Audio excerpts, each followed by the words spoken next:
New Jersey is one of the most visited states in America, but it rarely gets its own travel guide.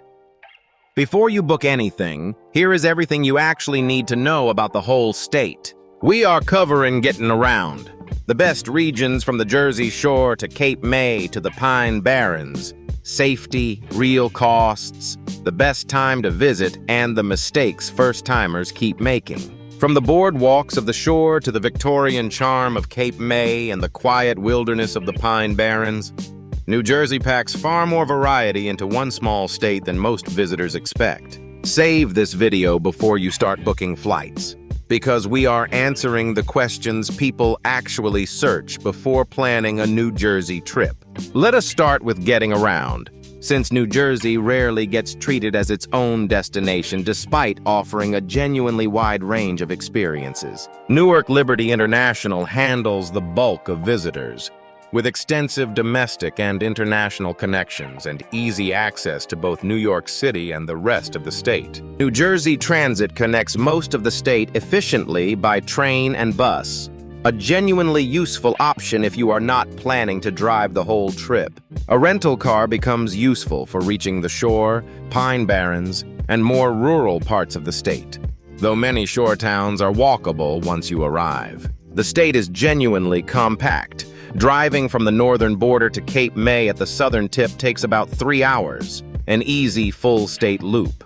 The Garden State Parkway runs the length of the state along the coast, the main artery for any Jersey Shore road trip. Ferries connect several shore towns and cross the Delaware Bay to Cape May, a scenic and often practical alternative to driving around. Summer weekend traffic to the shore can be genuinely heavy, especially on the Parkway. Leave early or late in the day to avoid the worst of it. PATH trains connect northern New Jersey directly to Manhattan, a convenient option if your trip combines a New Jersey stay with New York City sightseeing. And note that New Jersey's toll roads add up on a longer trip. An Easy Pass transponder saves both time and money if you are driving any real distance. Philadelphia International also serves southern New Jersey well, often a more convenient gateway for a Cape May or shore-focused trip. Amtrak's Northeast Corridor line cuts straight through the state, connecting New York and Philadelphia with several New Jersey stops along the way. Bus service through NJ Transit and private lines connects nearly every part of the state to New York and Philadelphia at a fraction of driving cost. And note that Atlantic City has its own small international airport, a convenient direct option if that's the primary focus of your trip. Rideshare apps work well throughout the state's cities and shore towns, a convenient option for anyone not wanting to drive the whole trip. On to the best regions, and this is where New Jersey genuinely surprises first-time visitors with how much variety it actually offers.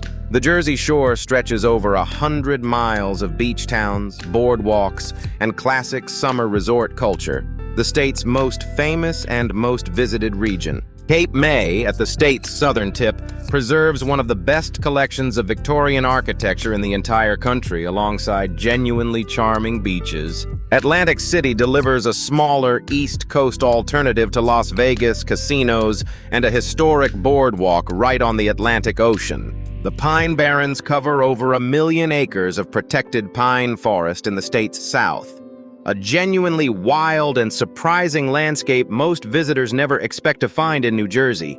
The Delaware Water Gap in the state's northwest corner offers dramatic river gorge scenery and hiking within easy reach of both New York and Philadelphia. Princeton, home to the Ivy League University, delivers a genuinely charming college town atmosphere with historic architecture and walkable streets. Hoboken and Jersey City, directly across the Hudson from Manhattan, offer skyline views of New York alongside their own increasingly vibrant food and art scenes. If this is your first trip and you only have a few extra days, pairing the Jersey Shore with Cape May gives you the best coastal contrast without excessive driving. And the Skylands region in the state's rural northwest offers rolling farmland, wineries, and small towns most visitors never associate with New Jersey at all. Long Beach Island, a quieter barrier island shore town, offers a more laid-back alternative to the busier boardwalk towns further north. The Great Falls in Paterson, one of the largest waterfalls east of the Mississippi, delivers a genuinely surprising urban natural landmark. Ocean City, a genuinely family-friendly and alcohol-free shore town, offers a quieter alternative for families with younger kids. Spring Lake, a quieter, more upscale shore town, offers a genuinely different pace from the busier boardwalk towns just a short drive away. Asbury Park, once faded and now revitalized, delivers a genuinely cool music and art scene layered on top of classic boardwalk charm. Now let us talk safety. New Jersey's tourist areas, especially the shore and Cape May, are generally very safe. Though, as with any state, awareness varies by specific neighborhood. Rip currents affect much of the Jersey Shore coastline. Check flag warnings before swimming and never swim against a current. Swim parallel to shore instead. Atlantic City's casino district is heavily monitored and generally safe. Though, as in any dense tourist area, stay aware of your belongings in crowds. Solo travelers, including women, generally report feeling safe throughout the state's tourist regions. Standard precautions apply at night as they would anywhere. Emergency services are reliable statewide. Dial 911 for police, fire, or medical emergencies. Response times in tourist areas are fast and well-resourced. Ticks are a genuine consideration in the Pine Barrens and other wooded areas. Wear long pants and check yourself after any hike through brush. Hurricane and nor'easter season affects the shore roughly June through November. Check forecasts before booking a coastal trip during that window. Tap water is safe to drink throughout the state. One less thing to worry about wherever you end up staying. Overall, most visitors encounter nothing worse than boardwalk crowds or beach parking traffic. The state's tourist areas are extremely well set up for visitors. Jellyfish occasionally appear along the shore in late summer, a minor but real nuisance worth asking lifeguards about before swimming. Lightning and summer thunderstorms are common along the coast. Get off the beach immediately if you hear thunder. Sun exposure at the shore is intense in midsummer. Sunscreen and hydration matter more than most visitors initially expect on a full beach day. Boating safety matters on the Delaware Water Gap and inland lakes. Always wear a life jacket and check weather conditions before heading out. Let us get practical about cost. The Jersey Shore and Cape May run pricier in summer, but northern New Jersey and inland areas offer noticeably better value year-round. Expect a mid-range hotel at the shore to run $150 to $300 a night in summer, while inland or off-season rates often run half that. A sit-down dinner for two at the shore commonly runs $60 to $100 before tip, while inland restaurants often cost 20 to 30% less. Beach badges, required at most Jersey Shore towns in summer, run $5 to $10 per person per day, a small but real cost to budget for. A realistic budget for a week, combining the shore with Cape May, for two people, including mid-range hotels, a rental car, and meals, lands around $2,500 to $4,000 total. Casino resort fees in Atlantic City add $20 to $40 a night on top of the advertised room rate. Always check the full quoted total before booking. State park and forest entry fees stay modest. Most Pine Barrens and Skylands parks charge just a few dollars per vehicle for a full day. Boardwalk games and rides at the shore add up fast. Budget separately for these if traveling with kids. They are priced per attraction rather than included. And parking at popular shore beaches during summer weekends can run $20 to $30 a day. Factor that into your daily budget. Museum admission in the state's cities runs $15 to $25 per person, though several offer discounted or free admission days worth checking. Farm stands throughout the Skylands and rural South offer an affordable, high-quality way to eat well if self-catering part of a trip. Craft brewery and winery tours across the Skylands region typically run free to $15, an affordable way to spend an afternoon inland. Grocery stores throughout the state offer a cheaper self-catering option than most shore restaurants. Worth a stop if you're on a tighter budget. Rental car prices in New Jersey spike around summer weekends and holidays. Booking well ahead can save real money compared to a last-minute reservation. So when is the best time to go? Summer, June through August, is peak season at the Jersey Shore. Warm water and full boardwalk energy, but also the most crowded window. Fall, September through October, offers a genuine sweet spot. Warm enough for the beach on many days with dramatically thinner crowds and lower prices. Spring, April through May brings mild weather and blooming gardens to Cape May, a favorite season for the town's famous house tours. Winter stays quiet at the shore. Many businesses close seasonally, though it is a genuinely charming time to visit Cape May's Victorian district without crowds. If you want the Pine Barrens and Delaware Water Gap hiking at their best, aim for spring or fall, when summer humidity and winter cold have both eased. Hurricane and nor'easter season along the coast runs roughly June through November. Worth checking forecasts if your trip includes the shore during that window. Major holidays and summer weekends bring the heaviest shore crowds and highest prices of the year. Book well ahead if your trip overlaps with either. Whatever season you choose, book shore and Cape May hotels well in advance for summer. Demand in these popular coastal towns rarely eases up during peak months. And pack for variable coastal weather regardless of season. Fog and wind can shift quickly along the shoreline, even on an otherwise sunny day. The Cape May house tours, held several times a year, draw crowds specifically for a peek inside the town's preserved Victorian mansions. Fall harvest festivals across the Skylands region draw visitors for apple picking and pumpkin patches from September through October. Fireworks displays light up nearly every shore town on summer weekends. Worth timing a visit around if that's part of the classic boardwalk experience you want. On to the must-sees, starting with Cape May's Victorian district. Hundreds of preserved 19th century homes along quiet, walkable streets near the beach. The Atlantic City Boardwalk, the original American boardwalk, delivers casinos, classic amusements, and ocean views along a genuinely historic stretch. Cape May Point State Park's lighthouse and beaches offer sweeping views alongside the state's best-known spot for seasonal bird migration. The Pine Barrens Batsona Village preserves an abandoned 19th century industrial town deep within the forest. A genuinely eerie and fascinating stop.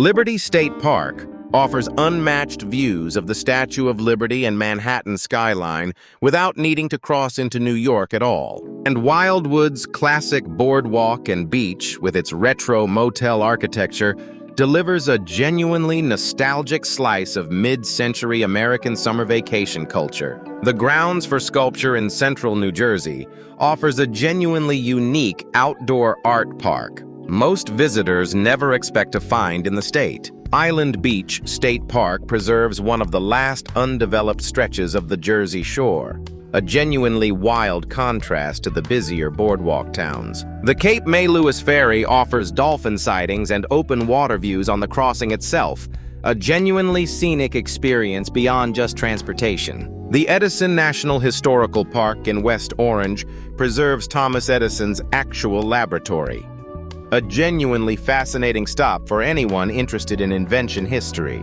Liberty Science Center in Jersey City offers hands-on exhibits and a genuinely impressive planetarium, a favorite for families visiting the area. A quick word on culture and etiquette. Jersey Shore boardwalk food, funnel cake, saltwater taffy, and pork roll sandwiches represents genuine local tradition worth trying at least once. Tipping is expected throughout the state. 15 to 20% at restaurants and bars. Service workers rely on tips as a significant part of their income. New Jersey diner culture runs remarkably deep. The state has more diners than anywhere else in the country, a genuinely essential part of the local food experience. Directness is a genuine local trait here, similar to nearby New York. A blunt comment usually reflects efficiency rather than rudeness. State pride runs deep despite the state's reputation. Locals take genuine offense to outsider jokes about turnpike exits, worth being a little careful with the material. And beach town etiquette matters in summer. Most shore towns require a paid beach badge. Always buy or display yours before setting up for the day. Italian and diner food culture runs deep across northern New Jersey, a legacy of the state's dense immigrant history worth exploring beyond the shore. Sports culture runs deep here too. Proximity to both New York and Philadelphia teams creates genuinely passionate, sometimes divided, fan loyalty across the state. Finally, the mistakes first-timers keep making. Number 1 is only thinking of New Jersey as a drive-through state, assuming there's nothing worth stopping for misses the entire shore and Cape May. Number 2 is driving to the shore on a summer Saturday without checking traffic. The parkway can back up for miles during peak beach season. Number 3 is forgetting to buy a beach badge before setting up. Most shore towns actively enforce this and will ask to see it. Number 4 is skipping Cape May in favor of louder shore towns. Its Victorian charm and quieter pace offer a genuinely different, worthwhile experience. And number 5 is trying to see too much of the shore in one day. The coastline stretches over 100 miles. Pick 2 or 3 towns rather than rushing through many. Number 6 is not booking Cape May or shore hotels far enough ahead for summer weekends. The best options sell out weeks in advance during peak season. And number 7 is assuming all of New Jersey looks like the highway corridor. The Pine Barrens and Skylands regions genuinely surprise visitors expecting only suburbs and industry. Number 8 is forgetting that many shore town businesses close entirely in the off-season. Always check ahead rather than assuming summer hours apply year-round. And number 9 is not checking whether your hotel is walkable to the beach. Some shore towns require a genuine drive between lodging and sand. And number 10 is skipping travel insurance given real coastal storm risk. Worth having flexible cancellation coverage on any shore-focused trip. Number 11 is not checking whether Atlantic City casino parking includes a resort fee.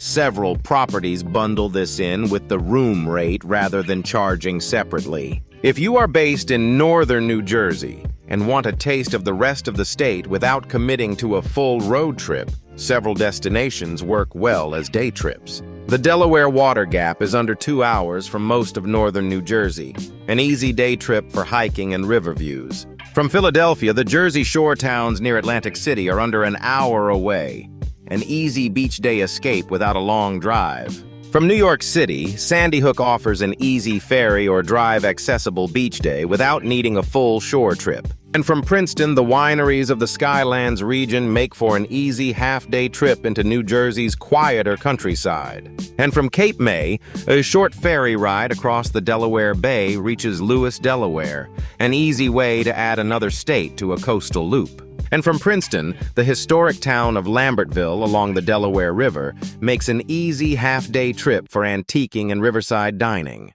So who is a full New Jersey trip actually best for? If you want classic East Coast beach towns alongside genuinely surprising forest and countryside, the state offers more variety than its reputation suggests. Beach lovers find over 100 miles of genuinely varied coastline, from lively boardwalks to quiet Cape May, all within one compact state. History and architecture lovers find one of the best preserved Victorian towns in the country in Cape May, a genuinely underrated destination. Families do well at the shore. Boardwalk arcades and beach days offer options across every age group in a genuinely accessible setting. Nature lovers find an unexpectedly wild landscape in the Pine Barrens, over 1 million acres of protected forest most visitors never associate with the state. And if you are chasing a compact state that delivers both classic American beach culture and genuine natural surprise in the same trip, New Jersey's combination of the shore and the Pine Barrens makes it one of the most underrated single-state trips in the country. Foodies find genuine variety here, from shore boardwalk classics to some of the best diners and Italian food in the entire country. And road trippers who love stopping at small towns along the way will find New Jersey's back roads genuinely rewarding, each region feeling distinctly different from the last. And first-time visitors to the Northeast find New Jersey a genuinely convenient base, close enough to both New York and Philadelphia for easy day trips. And budget-conscious travelers find genuine value inland, Hotels and dining across northern and central New Jersey run noticeably cheaper than the shore in peak summer. And music lovers find a genuinely underrated scene in Asbury Park, a legacy that traces back through decades of East Coast rock history. That is everything you need to know before visiting New Jersey in 2026. From the shore to everything else the state has to offer. Which region are you most excited to see? The Jersey Shore, Cape May, or the Pine Barrens? Tell us in the comments below. If this guide helped you plan your trip, please like and subscribe for more honest, in-depth travel guides from our small channel. Thank you for watching, and aloha from Kahana Designs. Until next time, safe travels and sweet dreams.